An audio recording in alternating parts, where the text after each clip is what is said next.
ever wondered what a professional drummer takes in their stick bag to a gig to function as a drummer who can do basically anything in almost any style? It's actually probably less than you think. This is just me talking. I'm not everybody, as you can probably tell. I'm simply one woman. But what do I bring? I personally play mostly 5A sticks, so I have a decent amount of pairs of those, and how I don't get them confused with one another is I put different shapes on the ends. So that's the reason I have many sticks in my bag, is because I have a tendency to drop them. So I've got about two, usually a few more than that, 2 or more pairs of my regular sticks, 5As, and then I have one option up and one option down. What do I mean by this? One pair of 5Bs for my heavier stuff.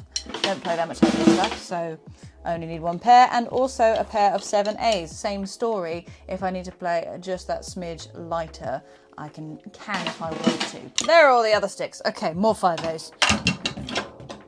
As many as you can fit, honestly. Now we get to the interesting stuff. We've got mallets, because I don't play timps, but they are really good if you want to get a nice with your cymbals. Also, you can get interesting sounds with toms. You can get within range of a timpy sound if you want. Next up, my personal least favourite stick in the universe, hot rods. These are for if the sound guy holds a gun to my head and says, just do it. Just do it. It's too loud. Just use hot rods. I'm tempted to take them out so I don't have to ever use them ever. What hot rods do are that they are this in-between between brushes, like these, and sticks, because you can still get a note out of them and they do kind of bounce. Kind of. They just feel grim. They just do. I don't care what you think. They just do. Anyway, speaking of brushes, I got some brushes. On the rare, very rare occasion I have to play anything remotely jazz-like, or potentially some country.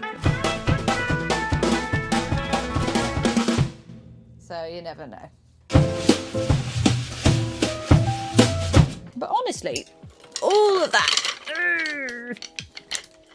sets me up for basically any situation I can imagine, or any that I come across regularly. There's one time I headed to rehearsal and realised I didn't have any sticks, and in my ingenious state I decided to wrap newspapers very tightly and hold them together with hairbands, and they worked very well, actually. You got like a meteor version of a hot rod, kind of, sort of, I guess. Still worked though.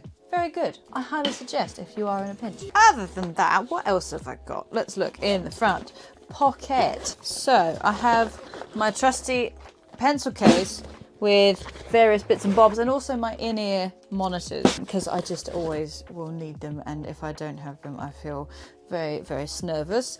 I have a drum EQ patch, because you never know when you're going to need one, I guess. And what do I have in said pencil case? Can't go wrong with a pen, pencil. I've got a spare part for a bass drum pedal. Never know when you're going to need that. And my favourite thing in the entire universe, a swivelly drum key, so you don't have to twist your drum keys. I'd also suggest, and it's not in here for some reason, but it might be in a different case, moon gel. It's probably in my snare case, so I'd have some of that to hand too. Other than that, that's kind of everything I walk around with, to be honest, in my stick bag anyway. I think most stick bags do come with some sort of hook slash hangy thing that you can then attach to your floor tom or whatever, but if you're looking for a stick bag, I suggest you get one with that. I personally don't even use the inside pockets all that much, minus the sticky bit, but personal preference, I guess. I just realised that there's magnets in these handles, so they stay together. Why have they done that? I mean, I love that they've done that, but why have they done that? Pro mark, why? Anyway, there you have it. You're welcome.